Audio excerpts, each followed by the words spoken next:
Queridos, bom dia a todos vocês que estão aqui, bom dia os que estão de maneira remota, nesse hibridismo que todos nós já estamos nos acostumando a fazer e a ser nesses novos tempos e desafiadores tempos. Em nome da Chancelaria do Instituto Presbiteriano Mackenzie, eu quero trazer uma palavra de saudação ao SEDAD, na pessoa da professora Miriam, que nos recebe aqui junto com todos os demais, a toda a Universidade Presbiteriana Mackenzie, na pessoa do magnífico reitor, da pró-reitora Janete, da professora Maria Laje, de todos que estão aqui. A alegria nossa como Instituto é poder apoiar e permitir que a grande mantida, a grande unidade, que é a Universidade Presbiteriana Mackenzie, a joia mais preciosa da coroa chamada Mackenzie, possa ter toda a sua condição de desenvolver como tem desenvolvido nos últimos 70 anos, que é o tempo de existência da nossa universidade. Como o nosso magnífico reitor sempre diz, nós temos 70 anos de universidade, mas algumas das nossas faculdades são centenárias, com mais de 120 anos, pelo menos algumas delas. E temos a alegria de estar numa instituição com 153 anos de existência. Às vezes a gente entra no Mackenzie, se entrar ali pela Itambé, a gente vê o quadrilátero histórico e a gente pensa que voltou no tempo, pelo menos um século. Para o lado de cá, do MacGrath, da FCI, do pessoal do CCSA, as coisas são mais de concreto, de aço, e a gente sabe que está no século XXI. Mas essa é a grande riqueza do Mackenzie, tradição e inovação. E quando a gente pensa em educação digital, isso, sem dúvida alguma, é uma fronteira que nós estamos mal tocando como civilização, com as possibilidades. Um dia desses a gente está participando, ou vai estar participando, a professora Daniela vai estar ministrando sobre o metaverso. E eu confesso a você, do tempo em que eu ligava a televisão,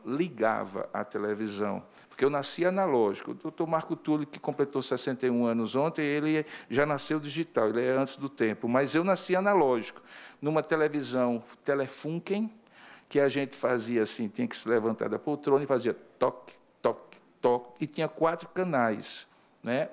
E eu me lembro de assistir a Copa do Mundo de 1970, eu tinha 5 anos de idade na época, me lembro bem, porque alguém pisou no meu pé, acabou quebrando meu pé direito, e essa é a minha lembrança infantil da Copa de 70. Mas era a primeira transmissão em colorida, e porque até então o que a gente tinha era uma televisão fake de colorido. Não sei se você é da época, e se for, faça a cara de paisagem, por favor, para que você não se delate aí, porque você tinha umas telas com as faixas de cores diferentes para dar a simulação de colorido. Não sei se você, não precisa dizer, mas era basicamente uma tela sobre a tela da televisão. E aquilo, obviamente, fazia com que alguém que fosse um pouco mais largo tivesse um pedaço dele verde e um pedaço dele vermelho, o que tornava uma coisa quase avatariana, não é?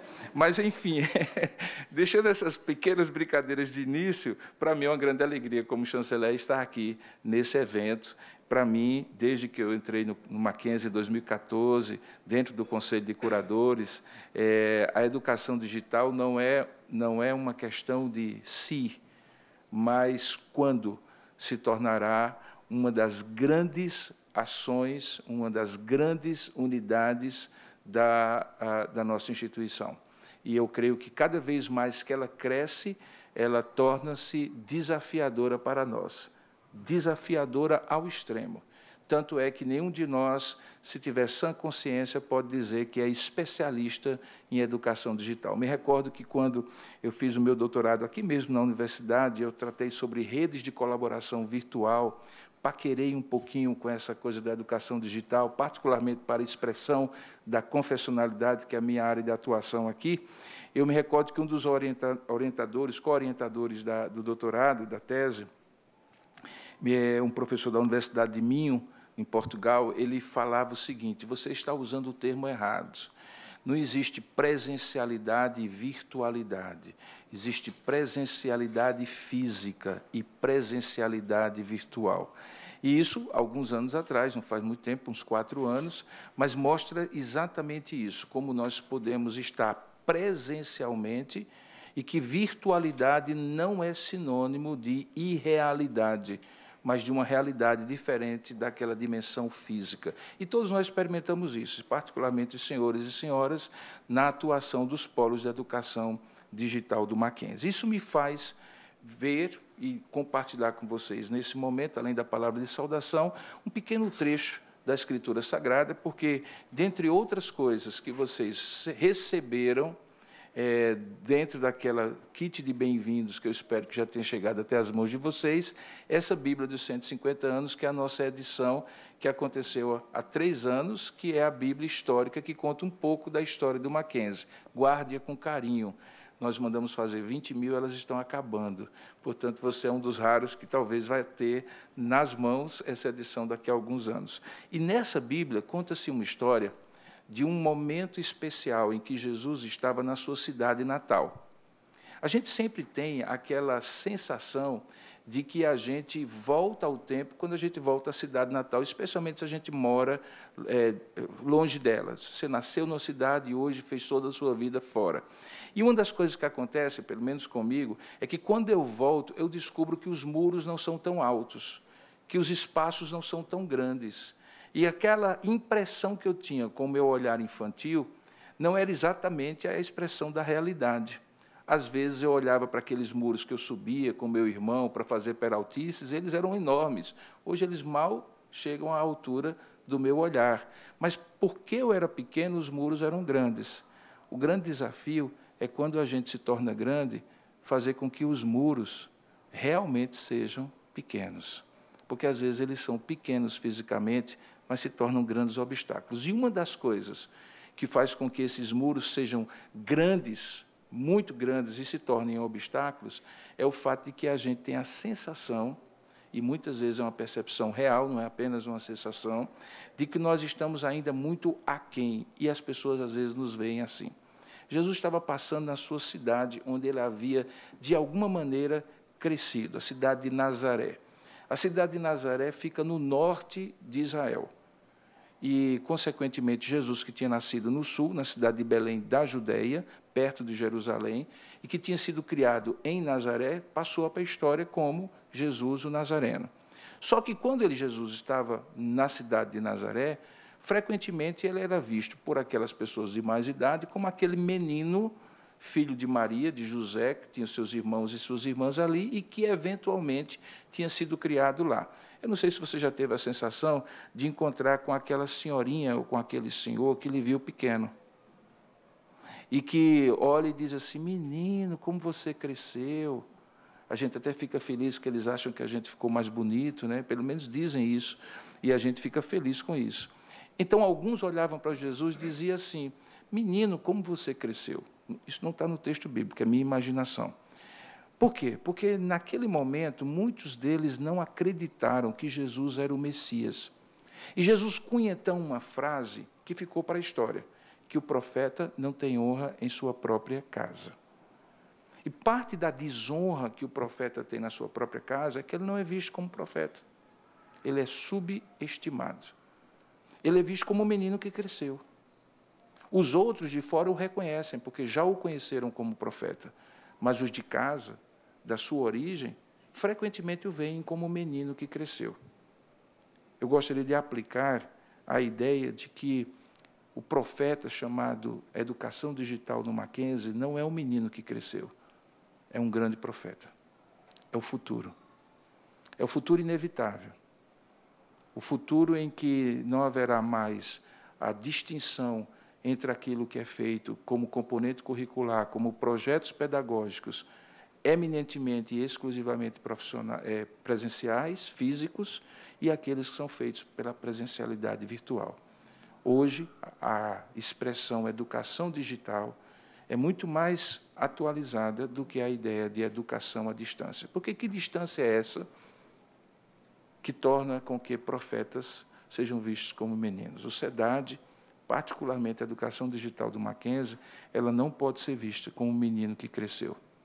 Ela pode ser e precisa ser vista como um grande profeta para essa instituição. E profetas anteveem coisas. Eles relembram daquilo que aconteceu e antecipam as coisas. O Mackenzie sempre foi marcado por inovação. E, particularmente, quando a gente olha essa inovação fundamentada numa tradição confessional extremamente sólida, este é o grande diferencial do Mackenzie. Nós ainda não somos os maiores, ainda temos um caminho para percorrer para nos tornar os melhores, mas nós já começamos atrás em muitas coisas e, pela graça de Deus, estamos já à frente. Na educação digital não demorará muito quando nós estivermos à frente, não para orgulho nosso, mas para a expressão dessa convicção de que não somos um menino que cresceu, somos já um profeta, mesmo na nossa casa, mesmo entre os nossos. Por isso, como chanceler, eu trago uma palavra de encorajamento. Acho que esse momento é um momento muito singular de aproximação do SEDAD com os senhores e senhoras que são coordenadores de polo e que fizeram todo um esforço para vir presencialmente e fisicamente aqui. E que isso, sem dúvida alguma, vai resultar em grandes interações, em grandes aprendizados mútuos, que certamente produzirão grande desenvolvimento para a educação digital do Mackenzie. Há uma coisa, porém, que a gente não pode abrir mão, é que profeta profetiza. E essa instituição é uma instituição profética. Em que sentido? Ele expressa a verdade. A nossa identidade institucional é o lastro que tem feito em 153 anos e fará sempre essa instituição trilhar por mares tumultuados, algumas vezes, tranquilos em outras, mas sempre chegando a um porto seguro. Portanto, se há alguma coisa que nós nunca abriremos mão, é a ideia de que nós temos uma educação que cumpre uma missão. E a nossa missão é educar e cuidar do ser humano criado à imagem de Deus para o exercício da cidadania plena num ambiente de fé cristã reformada. Como todos nós sabemos, uma das histórias que se conta no Mackenzie é que quando o imperador do Brasil, Pedro II, chegou a essa instituição, atraído pelos bons resultados daquele início da educação, da pedagogia mackenzista, e eventualmente contestou ou estranhou que ela fosse uma educação confessional com a Bíblia como âncora, o nosso fundador, reverendo George Chamberlain, respondeu para ele que a Bíblia tem estado aberta nessa instituição desde o primeiro dia, e quando as páginas da Bíblia forem encerradas, essa instituição também fechará suas portas. Queira Deus que isso nunca aconteça, e que nós não sejamos vistos como educação digital, um menino que cresceu, mas como profetas. E todos os polos e todos os nossos alunos, em cada um desses polos, possa perceber a identidade institucional dessa grande instituição que é o Mackenzie. Portanto, a minha palavra é híbrida de saudação e de devoção para que nós possamos depender desse lastro e sermos inovadores até onde a tecnologia nos permitir. Aqui mesmo nesse salão, em algum momento nesse auditório, eu falei em outro evento, que ciência não contesta fé, nem fé contesta ciência. Na verdade, a fé impulsiona a ciência para ir além dos limites que, ora, ela tem. E todas as vezes que a gente vai em limites ainda maiores, a gente descobre que ainda há limites ainda maiores para serem conquistados. Isso é o que nos move, e por isso nós estamos muito felizes por esse evento. Que Deus abençoe cada um de vocês. Eu gostaria de orar nesse momento, respeitando as convicções de cada um, mas pedindo a Deus a sua bênção para o restante do evento. Senhor, nosso Deus e nosso Pai, nós agradecemos a Ti por estarmos aqui na Tua presença nesse novo dia, agradecidos que somos por termos mais um dia de vida com saúde, por termos o que comer, o que vestir, como nos deslocar a esse lugar e como nos sentirmos úteis pelo trabalho que o Senhor nos deu. Muito obrigado a Deus por este evento, muito obrigado pela nossa universidade e por todo o Mackenzie na sua história, por cada coordenador e por cada polo que aqui está representado, seja de maneira física, seja de maneira virtual. Que o Senhor possa abençoar esse evento e que tudo transcorra para a glória do nome do Senhor Jesus, o lastro e o fundamento dessa instituição. É assim que nós te oramos, em nome para a glória de Jesus. Amém, Senhor. Muito obrigado pela atenção.